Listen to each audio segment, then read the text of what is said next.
प्रदेश सरकार ने कांवड़ के रास्ते पे जो दुकानें थी उसके ऊपर नेम प्लेट लगाना अनिवार्य कर दिया था। उसके खिलाफ सुप्रीम कोर्ट में पीआईएल हुई और सुप्रीम कोर्ट ने उस पर स्टे कर दिया। पहली बात तो ये, क्या जितनी भी पीआईएल होती हैं सबको सुप्रीम कोर्ट एंटरटेन कर लेता है क्या? बाकी 80% में सुप्रीम कोर्ट कहता है कि आप हाई कोर्ट जाओ, सुप्रीम कोर्ट क्यों आए हो? तो सवाल ये बनता है, आखिर इस वाले मामले में, कांवड़ के मामले में सुप्रीम कोर्ट ने ये क्यों नहीं कहा आप इलाहाबाद हाई कोर्ट जाओ, और सीधे सीधे सुन भी लिया, दूसरे पक्ष को सुने बिना बाकायदा स्टे भी कर दिया। चलो इसके आगे बढ़ते हैं। आप मुझे ये बताओ कि दुकान के ऊपर नेम प्लेट लगाने से सारी समस्या ठीक हो जाएगी क्या?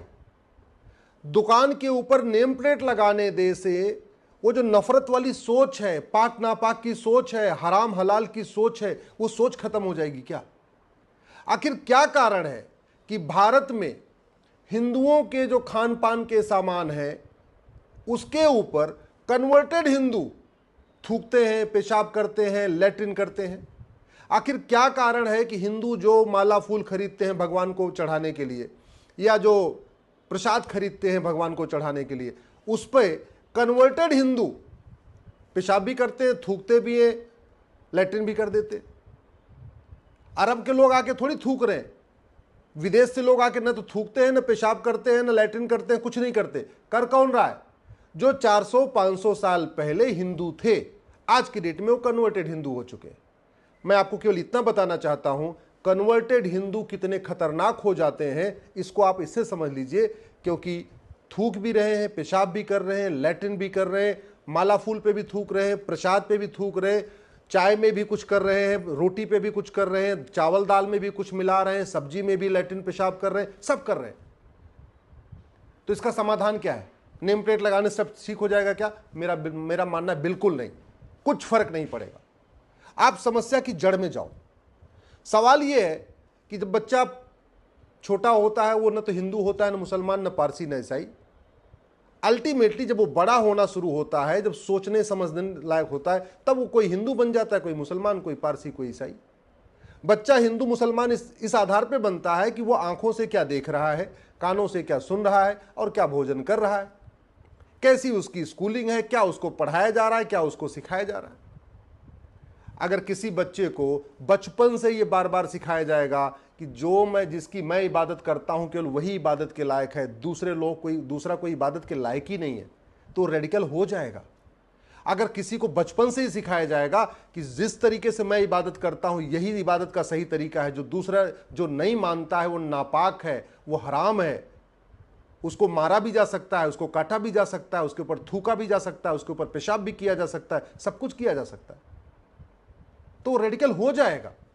आखिर इतने पूरी दुनिया में जो नरसंहार हो रहा है वो इसी बात पे तो हो रहा है कि भाई जिसको मैं मानता हूं उसको अगर तुम नहीं मानते हो, तुम नापाक हो, तुम हराम हो, तुम्हें काटा भी जा सकता है, तुम्हें मारा भी जा सकता है, तुम्हारे ऊपर थूका भी जा सकता है, तुम्हारे ऊपर लैट्रिन भी किया जा सकता है, सब कुछ किया जा सकता है। तो ये सोच कैसे खत्म हो जाएगी? दुकान के ऊपर नेम प्लेट लगाने सोच खत्म हो जाएगी क्या? नहीं। वास्तव में अगर इसका अस्थायी समाधान करना है तो सबसे पहले सोच को खत्म करिए। वो मुगलिया स्कूल को बंद करिए, मुगलिया तालीम को बंद करिए, मुगलिया सोच को खत्म करिए। समाधान ऑलरेडी सुप्रीम कोर्ट दे चुका है। 2011 में के श्याम सुंदर वर्सेस स्टेट ऑफ तमिलनाडु में सुप्रीम कोर्ट कह चुका है, 3 जजों की bench, justice JM Panchal, justice Deepak Verma, justice BS Chauhan की बेंच ने कहा था कि 8वीं तक सबको समान शिक्षा होनी चाहिए, शिक्षा में कोई भेदभाव नहीं होना चाहिए। और हमारे पास राइट टू एजुकेशन एक्ट भी है। राइट टू एजुकेशन एक्ट भी यही कहता है कि सबको यूनिफॉर्म एजुकेशन होना चाहिए 8वीं तक, यानी 14 साल तक। हम क्यों नहीं इसको ईमानदारी से लागू करते? ईमानदारी से लागू करना तो छोड़िए, 2012 में कांग्रेस की सरकार ने जब देवबंद और पर्सनल लॉ बोर्ड के दबाव में आके इस राइट टू एजुकेशन एक्ट में एक सेक्शन 1 सब क्लास 4 जोड़ दिया, सेक्शन 1 सब क्लास 5 जोड़ दिया और मदरसों को राइट टू एजुकेशन के दायरे से बाहर निकाल दिया, हमने आज तक उस धारा को वापस फिर से खत्म ही नहीं किया। मतलब कांग्रेस ने जो पाप किया था वो पाप आज भी चल रहा है, हमने उसको खत्म ही नहीं किया। हमने सुप्रीम कोर्ट का जो 3 जजों की बेंच का जजमेंट था यूनिफॉर्म एजुकेशन लागू करने पर, ना उस पर कभी चर्चा किया, ना उसको कभी इंप्लीमेंट करने की कोशिश किया। हमने कभी ये सोचा ही नहीं कि भारत में एक देश एक शिक्षा बोर्ड हो, सब अपनी अपनी भाषा में पढ़े, लेकिन सिलेबस करिकुलम समान हो, कम से कम 8वीं तक तो समान हो। जब सुप्रीम कोर्ट की 3 जजों की बेंच भी कह चुका है, और राइट टू एजुकेशन का मतलब ही होता है राइट टू इक्वल एजुकेशन। हमने पहले किताब चलती थी हमारे पूर्वज, हम लोग छोटे थे तो पढ़ते थे हमारे पूर्वज, वो किताब बंद हो गई। हमारे पहले किताब चलती थी हमारे संस्कार, वो किताब बंद हो गई। पहले किताब थी हमारी संस्कृति, वो किताब बंद हो गई। पहले किताब चलती थी हमारी सभ्यता, वो किताब बंद हो गई। पहले किताब चलती थी हमारा इतिहास, वो किताब बंद हो गई। आज की डेट में प्राइमरी के बच्चों को न हम अपना इतिहास पढ़ा रहे हैं, न भारत की संस्कृति पढ़ा रहे हैं, न भारत की परंपरा पढ़ा रहे हैं, न भारत का ज्ञान विज्ञान पढ़ा रहे हैं, न भारत का दर्शन पढ़ा रहे हैं। सब कुछ तो गुलामी वाला चल रहा है। जो मुगलों ने स्कूल शुरू किया, मदरसे, वो आज भी चल रहे हैं, उन पे कोई कंट्रोल नहीं। जो अंग्रेजों ने शुरू किया मिशनरी स्कूल, कॉन्वेंट स्कूल, वो भी आज भी चल रहे हैं, उन पे कोई कंट्रोल नहीं। और जो भारत की वैदिक शिक्षा व्यवस्था थी, गुरुकुल शिक्षा व्यवस्था थी, उसको रिवाइव करने के लिए हमने कुछ किया नहीं। तो नफरत रुकेगी कहां से? नफरत तो बचपन में पैदा हो रही है ना। ला इलाहा इल्लल्लाह का मतलब अल्लाह के अलावा कोई इबादत के योग्य नहीं है। हमने कभी इस पर सार्वजनिक चर्चा नहीं किया कि वसीम रिजवी ने जिन आयतों को चैलेंज किया था, उन आयतों में लिखा क्या है, आखिर क्या कारण है कि सुप्रीम कोर्ट में वो आयतें गई थी। अच्छा, दुर्भाग्य देखिए, जो सुप्रीम कोर्ट आज की डेट में बिना राज्य सरकार को सुने हुए सीधे स्टे कर देता है नेम प्लेट लगाने पे, उस सुप्रीम कोर्ट ने वसीम रिजवी की पिटीशन को एकदम सुनने से इनकार कर दिया। 50,000 रुपये पेनल्टी और ठोक दिया था। ये चल रहा है सुप्रीम कोर्ट। ये सुप्रीम कोर्ट भारत की संस्कृति को मजबूत करने के लिए बना है या भारत की संस्कृति को बर्बाद करने के लिए बना हुआ है? ये सुप्रीम कोर्ट चाहता क्या है कि भारतीय परंपरा, भारतीय ज्ञान विज्ञान, भारतीय दर्शन आगे बढ़े या घटे? चलो छोड़ो उसके बाद। और हमने क्या किया? क्या हमने एक अमेरिका की तरीके से एक one nation one federal penal code बनाया क्या? ये अमेरिका का देख रहे हैं ना फेडरल पिनल कोड, 150 चैप्टर है इसमें। पूरे अमेरिका में जितने अपराध होते हैं सबके लिए एक एक चैप्टर है इसमें। क्या हमने भारतीय न्याय संहिता में कोई एक चैप्टर ऐसे जोड़ा कि भाई थूकना, पेशाब करना, लैट्रिन करना ये गंभीर अपराध है, जो ऐसा करेगा उसके ऊपर 10 से 20 साल सजा होगी? अगर जितने ढाबे हैं, जितने दुकानें हैं, अगर वहां एक बोर्ड लग जाए कि खान पान की वस्तुओं में मिलावट करना, खान पान की वस्तुओं को गंदा करना, खान पान की वस्तुओं पे थूकना, पेशाब करना दंडनीय अपराध है, इस पे 10 से 20 साल सजा होगी, वो दुकान वाला खौफ में रहेगा, उसके अंदर जो कुक है वो भी खौफ में रहेगा, सारे डर डर के रहेंगे। जितने भी जहाँ पे जितने भी मंदिर हैं जहाँ पे माला फूल मिलता है, प्रसाद मिलता है, वहाँ अगर एक बाकायदा नेम प्लेट, एक बाकायदी डिस्प्ले बोर्ड हो, भैया फल फूल में मिलावट करना, फल फूल पे थूकना, फल फूल पे पेशाब करना, फल फूल को गंदा करना ये गंभीर अपराध है, 10 से 20 साल सजा होगी, तो खौफ पैदा होगा। आखिर अरब में, दुबई में, कुवैत में खान पान के वस्तुओं पे, फल फूल के वस्तुओं पे क्यों नहीं थूकते, क्यों नहीं पेशाब करते, क्यों नहीं लैट्रिन करते? भारत में क्यों कर रहे? चीन में, जापान में, सिंगापुर में क्यों नहीं थूकते, क्यों नहीं पेशाब करते, क्यों नहीं लैट्रिन करते? भारत में क्यों कर रहे? हम क्या कर रहे? एक नेम प्लेट लगा दो जी, नेम प्लेट। अरे नेम प्लेट लगाने से क्या हो जाएगा? उस सोच को क्यों नहीं मारते? आचार्य चाणक्य कहते थे अपराधी सोच को खत्म करो, अपराध अपने आप रुक जाएगा। गांधी जी भी यही कहते थे, अपराधी को मारने से पहले पहले उस अपराधी सोच को खत्म करो। हम उस नफरती सोच को खत्म करने पे कोई काम ही नहीं कर रहे। वो जो नफरती सोच है, वो जो डेवलप हो रही है, उसको कैसे रोका जाए, उस पर कोई काम नहीं कर रहा। हम क्या करें? भाई नेम प्लेट लगा दो। अरे भैया, ये समाधान नहीं है। समाधान है कि ये जो भारत की न्याय संहिता है ना, इसको बड़ा करके one nation one penal code बनाया जाए, यानी जितने भी अपराध हैं उसको सब में, इसी में शामिल कर लिया जाए। एक चैप्टर इसी में होना चाहिए, खान पान की वस्तुओं को गंदा करने पे गंभीर अपराध होगा, 10 से 20 साल से ज्यादा। देखिए, खौफ पैदा होगा।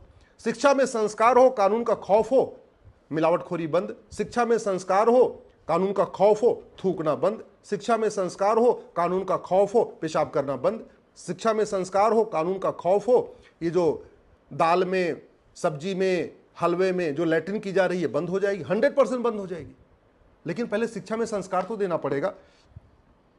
हम आर्टिकल 11 कहता है एक भारतीय नागरिकता संहिता बनाइए, यूनिफॉर्म सिटीजनशिप कोड बनाइए, और सिटीजनशिप देने और सिटीजनशिप लेने की कंडीशन तय कर दी।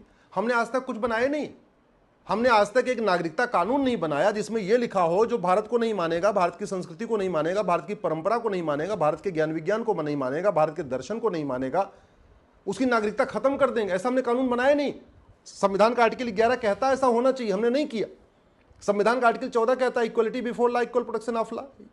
आज तक हमने one nation one police code बनाए नहीं। तो यूपी की पुलिस अलग तरीके से काम कर रही, बंगाल की पुलिस अलग, केरला की पुलिस अलग। खौफ पैदा करना है तो यूनिफॉर्म पुलिस कोड बनाना पड़ेगा। खौफ पैदा करना है तो यूनिफॉर्म जुडिशियल कोड करना पड़ेगा। खौफ पैदा करना है तो यूनिफॉर्म एजुकेशन कोड बनाना पड़ेगा। और सबसे बड़ी बात ये, हमने माइनॉरिटी कमीशन बना दिया, माइनॉरिटी फिल्म मिनिस्ट्री बना दिया। माइनॉरिटी कौन होगा कहीं लिखा ही नहीं है। अरे कोई करोड़ों की जनसंख्या माइनॉरिटी थोड़ी होती है। माइनॉरिटी वो होती है जिसकी जनसंख्या 1% से कम हो।